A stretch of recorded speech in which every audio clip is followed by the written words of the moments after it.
বয়ান চলছিল গন্তব্যে পৌঁছার শর্ত সম্পর্কে। আমাদের মূল গন্তব্য বাংলাদেশ নয়, ভারত নয়, আমেরিকা নয়, ইউরোপ নয়। মূল গন্তব্য এমন এক জায়গা যা এখানে থাকা অবস্থায় দেখা যায় না, যাকে শরীয়তের পরিভাষায় জান্নাত বলা হয়, আমরা বেহেশত বলে থাকি। দুনিয়ার কোনো গন্তব্যে পৌঁছতে হলে যেভাবে 4টি শর্ত পূরণ করতে হয়। 1 নম্বর শর্ত দেহ। দেহ ব্যতীত গন্তব্যে কি পৌঁছবে। 2 নম্বর শর্ত জান। জান ব্যতীত দেহ মুর্দা, নিজে নিজে গন্তব্যে পৌঁছতে পারে না। 3 নম্বর শর্ত শক্তি। দেহ আছে, জান আছে, শক্তি নেই, এ দেহ নিজে নিজে গন্তব্যে পৌঁছতে পারবে না। 4 নম্বর শর্ত চোখ। চোখ ব্যতীত রাস্তা দেখবে না, কিভাবে চলবে। দেহ সম্পর্কে আলোচনা হয়েছিল, দেহের নাম ইবাদত। বাস্তব গন্তব্যে পৌঁছার দেহ হলো ইবাদত। এই দেহের জান হলো ইখলাস। এই দেহের শক্তির নাম এহসান। এহসান সম্পর্কে গত জুমায় বয়ান হয়েছিল। প্রসিদ্ধ হাদিস, হযরত জিবরাইল আমিন আলাইহিস সালাম দরবারে নবুয়তে এসে জিজ্ঞেস করলেন, মাল এহসান, ও আল্লাহর নবী, এহসান কি? জবাব দিলেন, এহসান হলো আন তা'বুদাল্লাহা কাআন্নাকা তারাহু ফাইন লাম তাকুন তারাহু ফাইন্নাহু ইয়ারাক। এমন ভাবে ইবাদত করা যেন তুমি আল্লাহকে দেখতেছ। একে বলা হয় মাকামে শুহুদ। আল্লাহ ছাড়া যেন আর কিছু আমার সামনে নেই, আছেন একমাত্র আল্লাহ, তাকে দেখে দেখে ইবাদত করছি। যদি এই মাকাম, এই স্তর আমি অর্জন করতে না পারি, মাকামে শুহুদে পৌঁছতে না পারি, ফাইন লাম তাকুন তারাহু ফাইন্নাহু ইয়ারাক, কম আজ কম মাকামে মুরাকাবায় পৌঁছো। এই ধ্যানে মগ্ন থাকো যে আমি আল্লাহকে দেখি আর না দেখি, আল্লাহ পাক তো আমাকে দেখতেছেন। এই ধ্যান ধারণা নিয়ে ইবাদত করার নাম হলো এহসান। মাকামে শুহুদে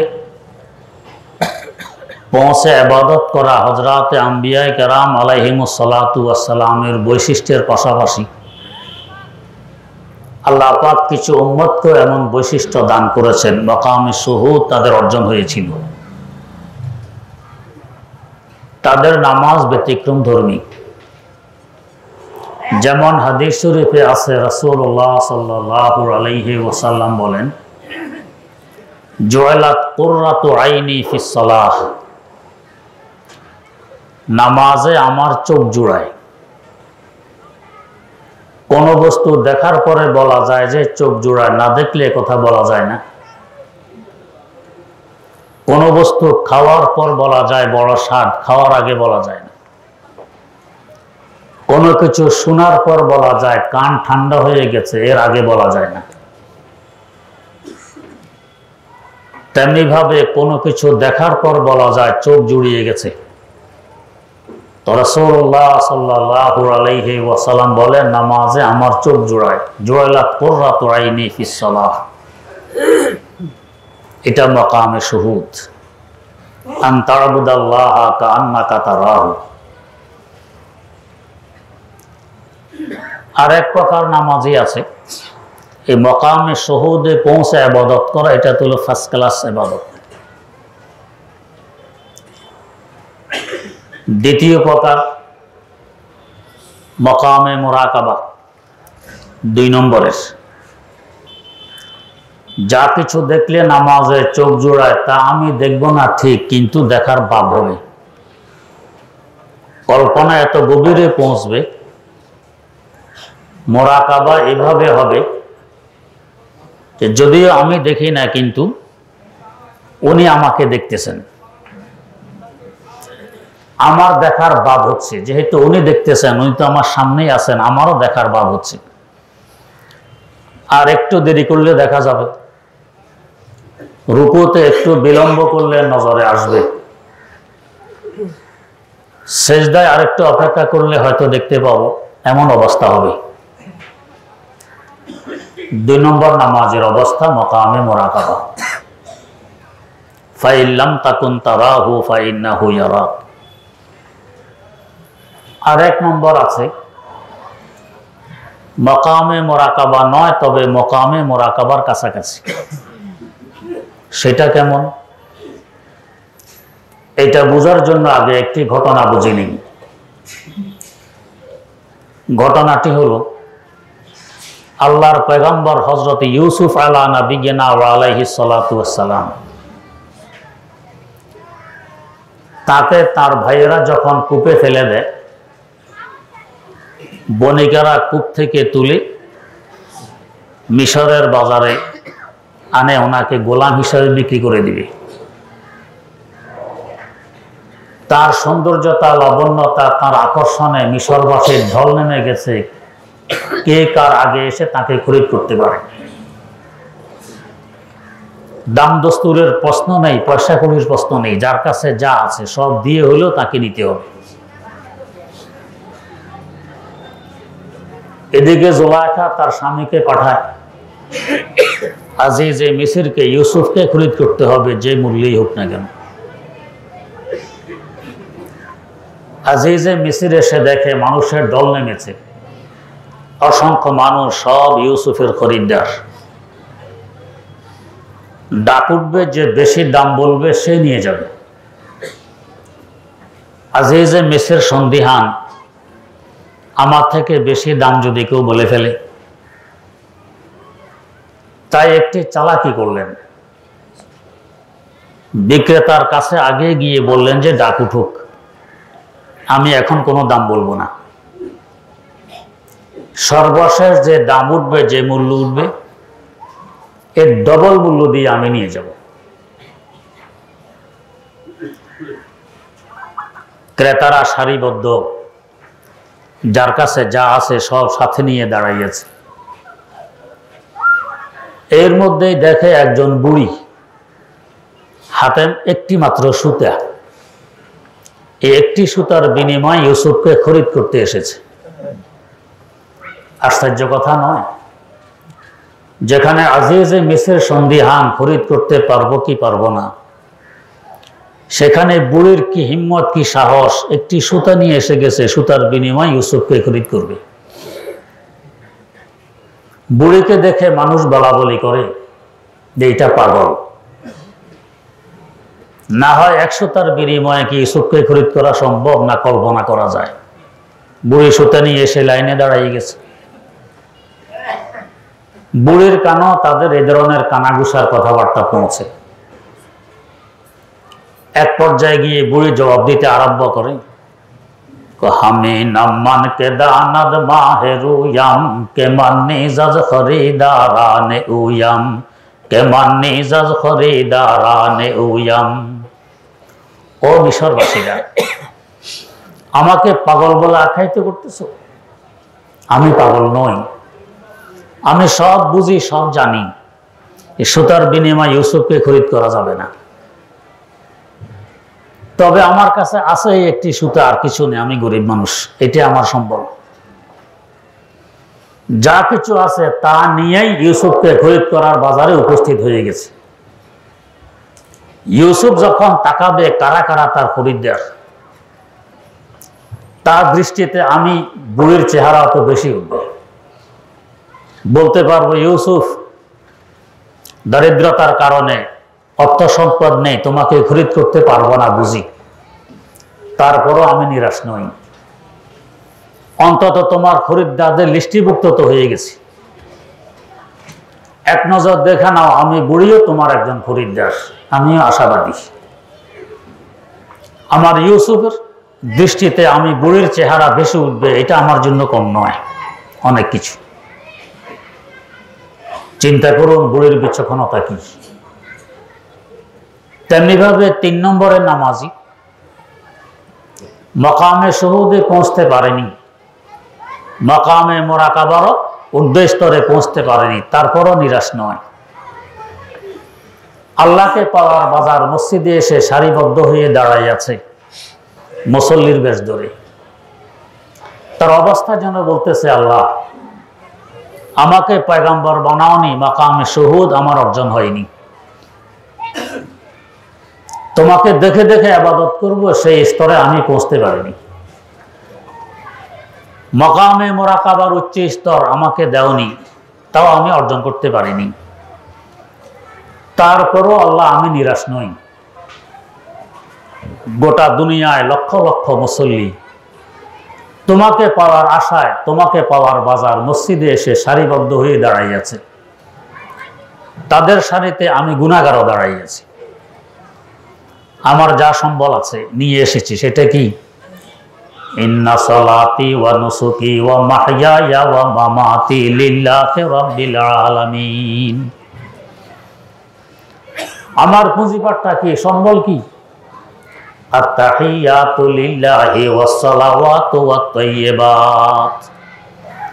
আল্লাহ আমার দৈহিক, আমার মৌখিক, আমার আর্থিক ও আত্মিক যা কিছু ইবাদত আছে টুটাফাটা, এই সব কিছুর পুঁজি নিয়ে তোমাকে খরিদ করার বাজার মসজিদে উপস্থিত হয়ে গেছি। যদি আমার এই টুটাফাটা ঈমান, আমার এই ত্রুটিযুক্ত আমল, এগুলো তোমাকে পাওয়ার মতো উপযুক্ততা রাখে না, তারপরও আল্লাহ আমি নিরাশ না, আমি আশাবাদী। যেহেতু তুমি নিজে ঘোষণা দিয়েছ, লা তাকনাতু মির রাহমাতিল্লাহ, না উম্মীদ আজ রহমতাতে শয়তান বুয়াদ। তোমার রহমত থেকে নিরাশ একমাত্র শয়তান। আল্লাহ আমি নিরাশ নই, আমি আশাবাদী। যখন তোমার কুদরতি দৃষ্টি দিয়ে তাকাবে, কারা কারা তোমার খরিদ্দার হিসাবে তোমাকে পাওয়ার বাজার মসজিদে নামাজরত অবস্থায় সারিবদ্ধ হয়ে দাঁড়াই আছে, আল্লাহ আমাকে এক নজর দেখে নিও, আমিও তোমার একজন খরিদ্দার। আমি নাম্মান কে দানাদ মাহে রুয়াম, কে মান্নি জাজ খরিদারানে উয়াম, কে মান্নি জাজ খরিদারানে উয়াম। আমি নিরাশ নই, আমিও তোমার একজন খরিদ্দার। এটাও কর নয়। এই ভাবসাব নিয়ে, এই মুরাকাবা নিয়ে ইবাদত করলে ইনশাআল্লাহ এটা কবুল ইবাদত হয়। আনতা আবুদাল্লাহ কান্নাকা তারাহু ফাইন লাম তাকুন তারাহু ফাইন্নাহু ইয়ারা। এই স্তর অর্জনের জন্য বলা হয়েছিল বেশি বেশি লা ইলাহা ইল্লাল্লাহ। তো তেগেলা দর কতলে গায়রে হক বেরাম, তেগেলা দর কতলে গায়রে হক বেরাম, দেবর নিগার আখের কে বাদে লাচমান। লার আগুন দিয়ে সবকিছু জ্বালিয়ে দাও। লাকে দেখতে কেচির মতো দেখা যায়, লা যখন লেখে কেচির মতো, এটা দিয়ে কেটে সমস্ত গায়ুল্লাহকে কলব থেকে বের করে দাও। বুজুর্গানের দিন যখন সবক দেন, কলা নাভির নিচ থেকে টান শুরু হবে, ডান কাঁধের দিকে উঠবে। ইলাহা বলার সময় ডান কাঁধকে পিছনের দিকে ঝাঁকি দিবে, তার খেয়াল করবে। আমার অন্তরে, আমার কলবে যত গায়রুল্লাহ আছে, আল্লাহ ছাড়া যা কিছু আছে, সব কিছু বের করে পিছনে ফেলে দিলাম। এখন আমার অন্তর একেবারে খালি। অতঃপর বান্দুদের 2 আঙ্গুল নিচে ঝাঁকি মেরে ইল্লাল্লাহ বলবে আর খেয়াল করবে একমাত্র আল্লাহ রাব্বুল আলামিনের মহব্বতকেই স্থান দিলাম। তোয়ার নিগার আখের কে বাদে লাচমান। লার কেচি দিয়ে, লার আগুন দিয়ে সব কিছুকে যখন কলব থেকে বের করে দিলাম, জ্বালিয়ে পুড়িয়ে বর্ষ বানাই দিলাম, এখন দেখো লার পরে আর কি বাকি আছে। মান্দে ইল্লাল্লাহ বাকি জুমলা রফত, মারহাবা আয় এশকে শিরকত সুজরফত, মারহাবা আয় এশকে শিরকত সুজরফত। এখন বাকি আছে ইল্লাল্লাহ। এবার তুমি কামিয়াব, তোমাকে শত সহস্রবার মারহাবা বলা চাই, এখন তুমি কামিয়াব, তুমি সাকসেস, ইল্লাল্লাহ বাকি আছে। এই মাকামে পৌঁছে যখন আল্লাহ পাকের ইবাদত করা হয়, এটা হয় বাস্তবে ইবাদত। আনতা আবুদাল্লাহা কাআন্নাকা তারাহু ফাইন লাম তাকুন তারাহু ফাইন্নাহু ইয়ারাক। তো সিরাতে মুস্তাকিমে চলে গন্তব্যে পৌঁছতে হলে যে চালিকা শক্তি লাগবে, এটা হলো এই ইহসান। এভাবে ইবাদত করার নাম ইহসান। এই নয় যে ইবাদত না করলে আরেকজনে বলবে ও নামাজ কালাম হয় না, বেনামাজি। মসজিদে না আসলে আরেকজনে বলবে মসজিদের দিকে কদম দেয় না, মসজিদের ছায়াও আসে না। মানুষ কি বলবে? এই জন্য আসতে যেটাকে বলে রিয়া, এটাকে শিরকে খফি বলে। এটা তো ইবাদত হয়নি। যে জন্য করছি আল্লাহ পাক বলবেন ওটা তুমি দুনিয়াতে পেয়ে গেছো, এখানে পাওয়ার আর কিছু নেই। মানুষ বলেছে তুমি নামাজি, মানুষ বলেছে তুমি মসজিদমুখী, তো বস হয়ে গেছে। যে উদ্দেশ্য করেছো উদ্দেশ্য সফল, শেষ। আমার কাছে পাওয়ার কিছু নেই।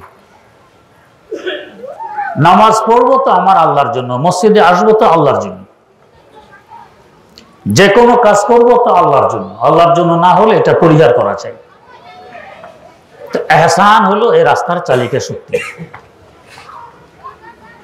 3 নম্বর শর্ত পাওয়া গেল, চালিকা শক্তিও আছে, দেহ আছে, জানও আছে, শক্তিও আছে, ইবাদত আছে, ইখলাস আছে, ইহসান আছে। এখন চোখ লাগবে, চোখ যদি না থাকে, আমি অন্ধ, রাস্তা নিজ গতিতে অতিক্রম করতে পারবো না, হোঁচট খাবো, অ্যাক্সিডেন্ট করবো, গন্তব্যের পরিবর্তে হাসপাতালে পৌঁছা লাগবে। এই বাস্তব গন্তব্যে পৌঁছার জন্য চোখের নাম হলো এলেম, কোরআন সুন্নাহর জ্ঞান। এলেম যার যত বেশি, চোখের জ্যোতি তত বেশি। এলেম যার যত কম, চোখের জ্যোতি তত কম। যার মোটেও নেই, তো তার জ্যোতি মোটেও নেই, সে অন্ধ। অন্ধ যদি গন্তব্যে পৌঁছতে চায় কি করণীয়? যার চোখ আছে তাকে স্মরণ করে চলতে হবে। তার হাত ধরে, কিংবা লাঠির এক মাথা চোখওয়ালার হাতে, আর এক মাথা অন্ধের হাতে, অথবা অন্ধের জামা আঁচল ধরে রাখবে। যার চোখ আছে তার আঁচল ধরে রাখবে অন্ধ ব্যক্তি, তবেই সে গন্তব্যে পৌঁছতে পারবে, না হয় পৌঁছতে পারবে না। এখানের অবস্থা তেমন। হযরতে পয়গম্বর আলাইহিমুস সালাতু ওয়াস সালাম ওনারা বাস্তব চোখওয়ালা। আল্লাহ পাক সবচেয়ে বেশি চোখের জ্যোতি, সবচেয়ে বেশি এলেম তাদেরকে দান করেছেন। পয়গম্বর থেকে বড় আলেম, বড় বিদ্বান দুনিয়াতে আর কেউ হয়নি, হবেও না, হওয়া সম্ভব নয়। সবচেয়ে বেশি জ্যোতিওয়ালা।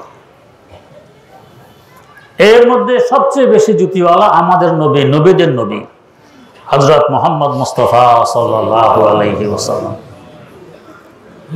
তিনি নিজে বলেছেন, উতীতু ইলমাল আউয়ালিনা ওয়াল আখিরিন, আগেরকার পরেরকার সকলের ইলম একা আমাকে দেয়া হয়েছে। বাকি যাদের ইলম যেই পরিমাণ আছে, জ্যোতি যেই পরিমাণ আছে, সব কিছু তার থেকে সংগ্রহ করা হয়েছে। তারাকার আলো বলি, চন্দ্রের আলো বলি, সব সংগ্রহ করে সূর্য থেকে। মূল হলো সূর্য।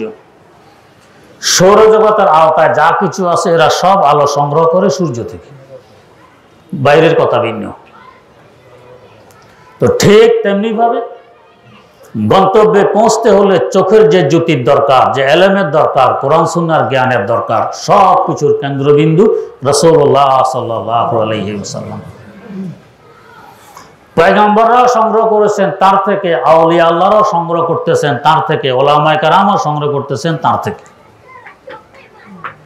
দুইটা সিলসিলা ধারা হুজুর থেকে অব্যাহত। একটি পয়গম্বরের সিলসিলা, পয়গম্বরের দ্বারা, এটা হুজুরের আগে শেষ হয়ে গেছে। ওনারা জ্যোতি সংগ্রহ করেছেন হুজুর থেকে, এই ধারা পয়গম্বরদের ধারা। হুজুর শেষ নবী, শেষ পয়গম্বর, এরপরে আর কোনো পয়গম্বর হবে না। এখনের এই জ্যোতি তার থেকে সংগ্রহ করা হবে, তবে এরা পয়গম্বর নয়, এরা আউলিয়া আল্লাহ, এরা ওলামায়ে কেরাম। নবী করিম সাল্লাল্লাহু আলাইহি ওয়াসাল্লাম তাই বলে গেছেন, ইন্নাল উলামা ওয়ারাসাতুল আম্বিয়া। আমার আগে তো নবী ছিলেন, আমার পরে যেহেতু নবীর সিলসিলা, নবীর ধারা সমাপ্তি ঘটে গেছে, নবী আর হবে না। এখন এই সিলসিলা ধরে রাখবে আলেম সমাজ। এরা আমার উত্তরসূরি, আমার থেকে জুতি এরা সংগ্রহ করে উম্মতকে রাস্তা দেখাই গন্তব্যে পৌঁছাবে। এখন যদি আমি মনে করি যে না, আলেম সমাজ কি বোঝে, কোরআন শরীফ পড়তে পারে, মসজিদে আসে নামাজ পড়া, এই তো তাদের বিদ্যা বুদ্ধির দৌড় শেষ, এই কটাক্ষতা পয়গম্বর উপরে গিয়ে পড়ে। পয়গম্বরও তো কোরআন শরীফ পড়তেন, মসজিদে নামাজ পড়াইতেন। সেই দায়িত্বটা মসজিদে এসে মেহরাবে দাঁড়ানো, নামাজ পড়ানো দায়িত্বটা পালন করতেছেন আলেম সমাজ, নবীর দায়িত্ব। অতএব নবীকে কটাক্ষ করলে যে অপরাধ হয়, নবীর উত্তরসূরিকে কটাক্ষ করলে সেই অপরাধী হয়। কিতাব খুলে দেখুন, যদি কেউ নবীর ইজ্জত নিয়ে ছিনিমিনি খেলে, কটাক্ষ করে, ঈমান থাকে না। নবীর ওয়ারিস কোনো আলেমকে আলেম হওয়ার কারণে যদি কেউ কটাক্ষ করে, তার ইজ্জত নিয়ে ছিনিমিনি করে, তারও ঈমান থাকে না। ঈমান চলে গেলে তার স্ত্রী তো মুমিন এই হয়ে গেছে, গায়রে মুমিন মুমিন নয়। মুমিন আর গায়রে মুমিনের বিবাহ বন্ধনও ঠিক থাকে না, শেষ হয়ে গেছে। স্ত্রী আর স্ত্রী রয়, মারাত্মকতম ব্যাপার। কেন? এরা নবীর উত্তরসূরি, নবী থেকে এরা জ্যোতি সংগ্রহ করতেছেন। আমার ওস্তাদের মুখে শুনেছি, একদিন হাদিসের ক্লাস চলছে, হাদিসের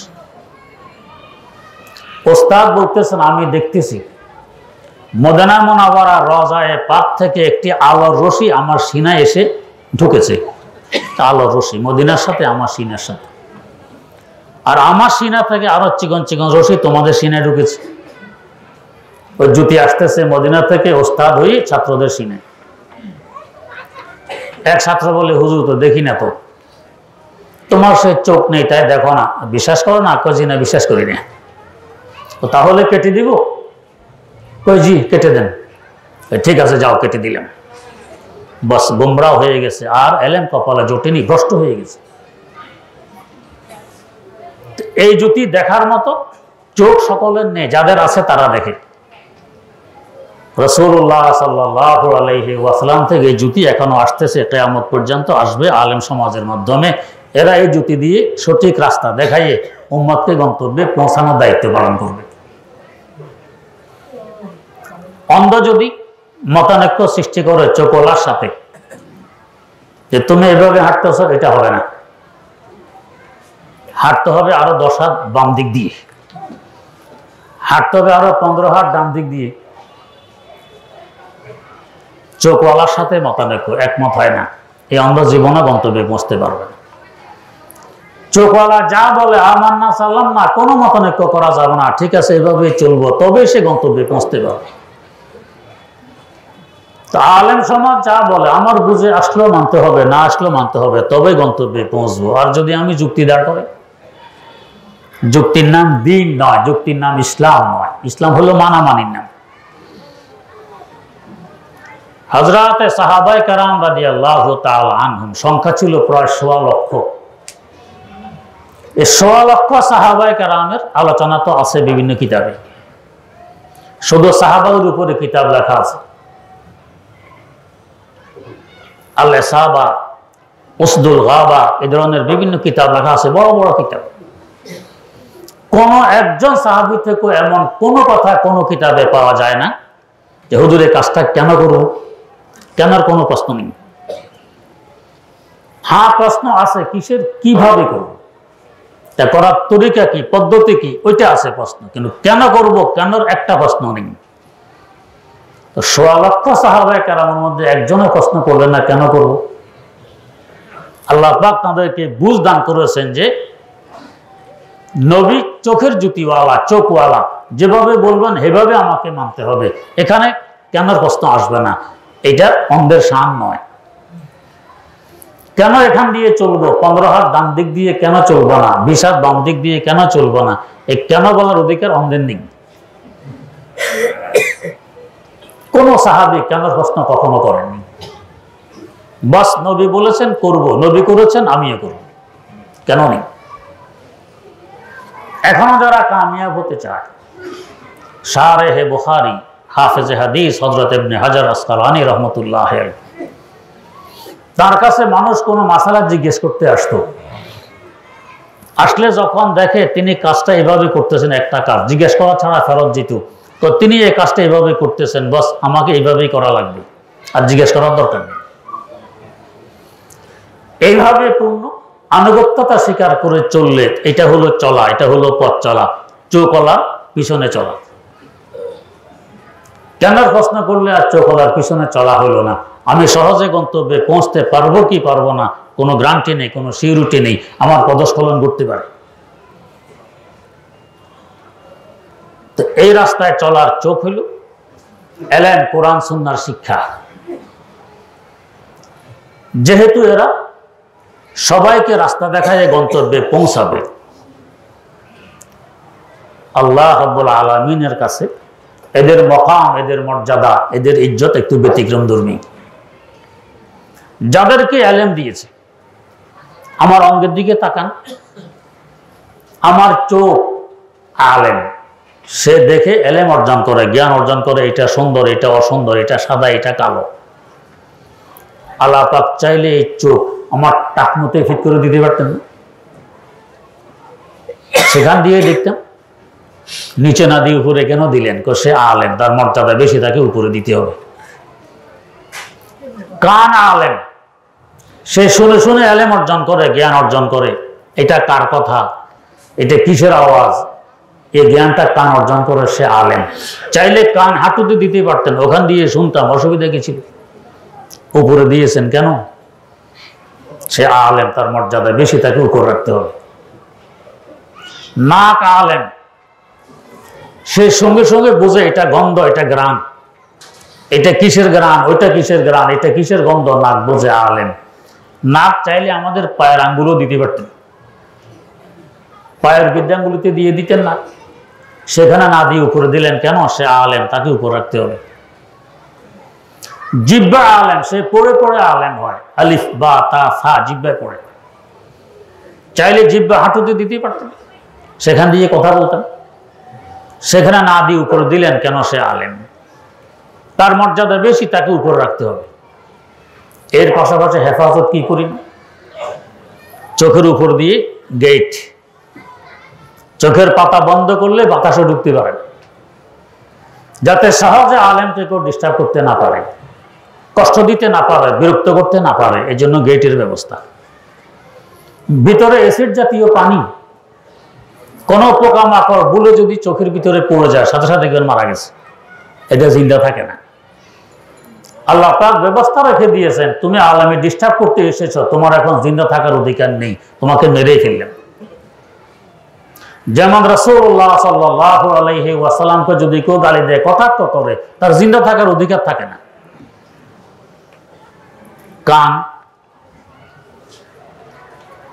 কানের ভিতরে যখন আমরা ঘুমাই, কানের তো আর দুয়ার জানালা নেই যে বন্ধ করে ঘুমাবো, চাইলে এই সময় ভিতরে পোকামাকড়, পিপিলিকা ঢুকতে তো পারে, কেন ঢোকে না? আমার আল্লাহ ফেরেশতা পাহারাদার বসায় রেখে দিয়েছেন কানের দুয়ারে, যে আলেম হেফাজতের দায়িত্ব তোমাদেরকে দিলাম, এই পোকামাকড়, পিপিলিকা ইত্যাদি কিছুকে ঢুকতে দেওয়া যাবে না, ঢুকবে না। নাকের ছিদ্র দিয়ে ঢুকতে পারে, নাকের ভিতরে এদের খাবারও আছে, ঢোকে না, কেন ঢোকে না? আমার নাক তো খোলা, আমি ঘুমন্ত অবস্থায়, আমি অচেতন, ফেরেশতা সংরক্ষণ করতেছেন, এই আলেম, এর ভিতরে তোমরা ঢুকতে পারবে না। ঘুমানোর সময় অনেকে মুখ খুলে ঘুমায়, এই সুযোগে চাইলে ইঁদুরও তো ঢুকতে পারে মুখের ভিতর দিয়ে, তেলাপোকা ঢুকতে পারে, টিকটিকি ঢুকতে পারে, আল্লাহ পাক দিতেছেন না, ফেরেশতা পাহারাদার রেখে দিয়েছেন, এদেরকে ঢুকতে দিবে না। এবং এর পাশাপাশি জিহ্বা আলেম, তার চতুর্দিকে 32 জন পুলিশ ফিট করে দিয়েছেন, দাঁড় করায় রেখে দিয়েছেন। যখন এই পুলিশগণ ব্যারিকেড দেয়, জিহ্বার চতুর্পাশের এই দাঁত, কিছু ভিতরে ঢুকতে পারবে এই শক্তি আছে নাই। এরপরে আবার সামনে গেট, 2 ঠোঁট বন্ধ করলে বাতাসও ঢুকতে পারে না। এত হেফাজত কেন? সে আলেম, তার অনেক মর্যাদা। আল্লাহ রাব্বুল আলামিন এইভাবে মর্যাদা দিয়ে রেখেছেন, যেহেতু এরা আলেম। তো নবীর উত্তরসূরি যারা নবী থেকে চোখের জ্যোতি অর্জন করে উম্মতকে রাস্তা দেখায় গন্তব্যে পৌঁছাবে, ওদের এরকম মর্যাদা। আল্লাহ পাক কোরআনে বলেন ওয়াল্লাযিনা উতুল ইলমা দারাজাত, যাদেরকে এলেম দেয়া হয়েছে তাদের মর্যাদা অনেক বেশি। এই মর্যাদার কল্পনা যে আলেম নয় সে করতে পারবে। আল্লাহ রাব্বুল আলামিন এই 4টি শর্ত পূরণ করে আমাদেরকে সহজে গন্তব্য তথা জান্নাতে পৌঁছার তৌফিক দান করুন।